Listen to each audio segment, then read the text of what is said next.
una nueva vida. Ahora, veamos lo que dice la palabra de Dios, 2 de Corintios 5:17. ¿Qué nos dice? De modo que, ¿qué? Si alguno está en Cristo, nueva criatura es. Las cosas viejas pasaron. He aquí todas, ¿qué? Todas son hechas nuevas. La única manera de tener una vida nueva en Cristo es que, dice, si alguno está en Cristo. No hay otra, fuera de eso, no hay otra manera de tener una nueva vida en Cristo. Al menos que estemos en Cristo. Así es que la pregunta sería entonces, ¿cómo podemos tener una nueva vida o permanecer una nueva vida en Cristo? ¿Por sus esfuerzos, por mis esfuerzos? ¿Cómo? No, es la vid. Y el que permanece en mí, dice, lleva mucho fruto. O sea, nosotros somos las ramas y Él es la vid. Nosotros debemos de estar unidos a Cristo. O sea, es como si miramos cualquier árbol, le cortamos una rama. Cuando se la cortamos, esa rama va a estar fresca, todavía va a estar verde. Pero después de 3, 4, 5 horas, 24 horas, ¿cómo va a estar esa rama? Marchita, muerta. ¿Por qué? Porque ya no tuvo la conexión de donde agarraba la vida. Y así somos nosotros. Si nosotros nos separamos de Cristo, nuestra vida espiritual se va a marchitar. Vamos a morir.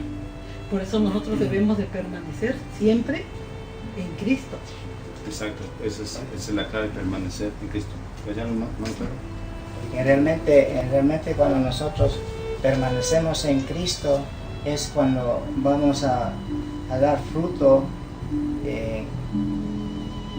o sea, dar el fruto de la salvación, ¿no? Entonces, si nosotros nos separamos de Cristo, ya no podemos estar, o sea, no podemos permanecer en Cristo. Ok, gracias hermano. Ok, el nacer de nuevo y una nueva vida en Cristo no es el crecimiento, no es de la noche a la mañana, ¿o sí? ¿Por qué? No, es totalmente, es un proceso. ¿Estamos de acuerdo? Sí, es un proceso. Es un proceso. Ahora, noten lo que dice cuando Jesús hablaba, tenía la conversación con Nicodemo en el versículo 8, le dice, el viento de donde quiere sopla y oye sus sonidos, mas no sabes de dónde viene ni a dónde va. Así es todo aquel que es nacido del Espíritu. Así es que, ¿qué? Ahora, definitivamente, el viento tiene un efecto. El viento tiene un resultado, pero no lo vemos. Pero lo sentimos. Exacto.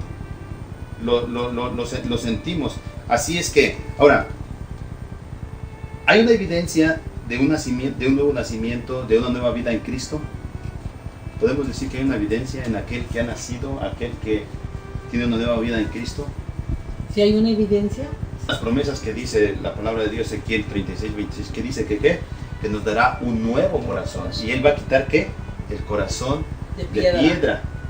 Y nos dará un nuevo corazón. Ahora, el tener un nuevo nacimiento, una nueva vida en Cristo, eso significa que el Espíritu Santo es el que ahora empieza a obrar en la vida de cada uno de nosotros. Ahora, los resultados, quizás yo soy la persona menos indicada que me doy cuenta de que haya unos resultados de una nueva vida en Cristo, de un nuevo nacimiento. ¿Por qué? Porque es obra del Espíritu Santo. Y quizás no, en mi persona no me den, pero aquellos que me rodean se dan cuenta, están observando. ¿Y qué es? La pregunta sería, ¿qué es lo que están observando? ¿Qué es lo que están escuchando? ¿Qué es lo que están mirando? Noten, porque mediante la obra del Espíritu Santo, Cristo implanta en nosotros nuevos pensamientos y sentimientos y nuevas motivaciones. Meditar cómo podemos permanecer en Cristo ¿Y cómo nos damos cuenta cuando no permanecemos en Cristo? Punto número 1, dejamos de orar. Punto número 2, dejamos de estudiar la palabra. Es cuando no permanecemos en Cristo. Y cuidado ahí porque hay peligro. Porque nuestra meta y nuestro galardón es permanecer en Cristo como buenos cristianos. Amén. Mira, solo la palabra de Dios. O sea, nosotros por más esfuerzos que hagamos en ser buenos, en ser mejores, no logramos nada. Solamente es la palabra de Dios, o sea, solamente es el Espíritu que da vida eterna. Amén. Es algo en Romanos 8:6 dice, porque la intención de la carne es muerte, mas la intención del Espíritu es vida y paz. Otra versión dice, ocuparse de la carne, el resultado de ello ¿qué? Es muerte, pero el ocuparse del Espíritu es vida y paz y vida eterna. Ahora, la pregunta era, dice, que meditemos cómo durante nuestra vida, estas 24 horas, hasta qué punto aquellos que se relacionaron con nosotros perciben a Cristo en nuestras palabras, en nuestras actitudes, en nuestras acciones. Para meditar, reflexionar, hasta qué punto aquellos de estas últimas 24 horas con los que nos hemos relacionado, lo que nos han visto, lo que nos han escuchado, perciben ese nuevo nacimiento, esa nueva vida en Cristo. En cuenta. Debemos de saber si nuestros compañeros nos buscan para que oremos por ellos, es que entonces saben, conocen que nosotros conocemos de la palabra de Dios y confían. Cuando a mí me impacta cuando una persona me dice, ora por mí.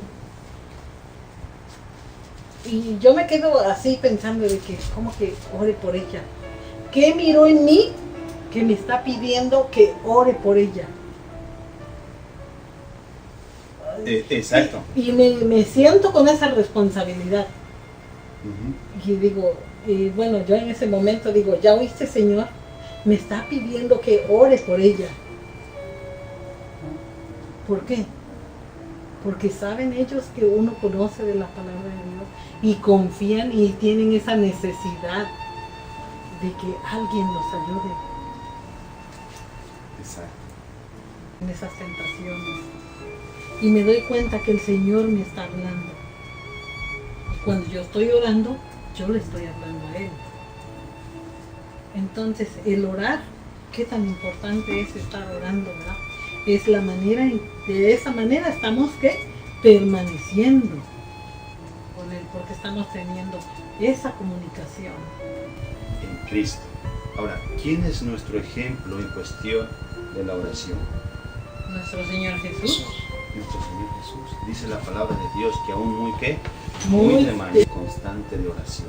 Para cuando tuvo que escoger a sus 12 discípulos, dice la Biblia que pasó que Toda la la noche. la noche orando.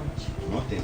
Ahora, me impresiona porque dice que el deseo de todas las gentes es que cuando Jesús pasaba tiempo, pasaba la noche orando, dice el deseo de todas las gentes que sus ropas estaban empapadas del rocío que caía sobre sus espaldas.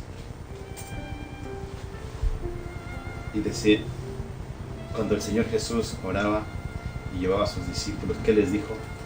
Ustedes no han podido orar, ¿qué? Ni una hora. Ni una hora han podido orar. Sin embargo, Jesús tuvo una vida, Jesús, el Hijo de Dios, tuvo una vida constante de oración. Para que resucitó a Lázaro, ¿qué hizo? La cruz le impidió en no orar, ¿verdad? Entonces, yo digo, si nosotros estamos padeciendo algo, teniendo algún dolor, no nos debe ni eso de impedir ni orar. Si tenemos un dolor de cabeza, hay que hacerlo a un lado. Hay que buscar ese momento con Dios.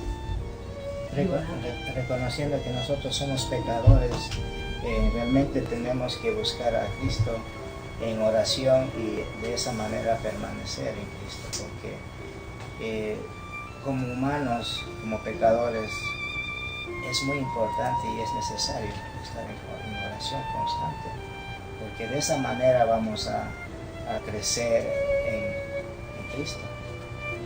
Exacto, o sea, y Jesús no podemos, la lección lo dice, que Jesús no podemos impresionarlo, No. aún con nuestras vanas Repeticiones. ¿verdad? Dice que no podemos, pero la invitación, el que nos hace, ¿qué dice? Pedir y qué, y se os hará, buscad y hallaréis, llamad y se os abriré.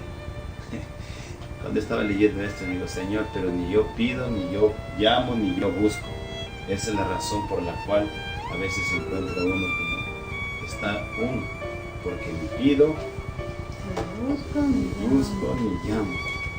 Por eso es la razón en la cual uno, que nosotros permanecemos estudiando la Biblia. Comentaba el hermano Pedro, dice, es esencial de que estudiemos la Biblia, es esencial de que permanezcamos en constante oración. Y les digo, definitivamente. Y el resultado de eso, cuando tú permaneces